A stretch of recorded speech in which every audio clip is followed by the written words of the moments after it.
ஆஞ்சநேயரின் வீரம் மற்றும் வலிமை பற்றி நாம் நன்கு அறிவோம்.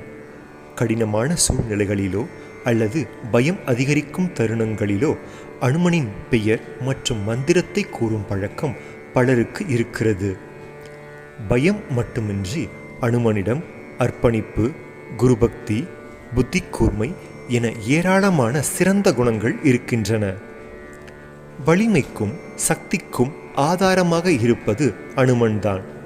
எனவே அவரின் மந்திரத்தை உச்சரிப்பது எந்த வகை பிரச்சனையை சமாளிக்கும் ஆற்றலையும் உங்களுக்கு வழங்குகிறது. அனுமன் மந்திரம் கூறுவது உங்களை நெகிழ்வாக உணரச் செய்வதோடு தற்போதைய கடினமான சூழ்நிலையிலிருந்து மீண்டு வரும் ஆற்றலையும் உங்களுக்கு தருகிறது. கடுமையான ஆரோக்கிய பிரச்சனைகளால் பாதிக்கப்பட்டவர்கள் கூட அனுமன் வழிபாட்டால் மீண்டு வர வாய்ப்புள்ளதாக நம்பப்படுகிறது.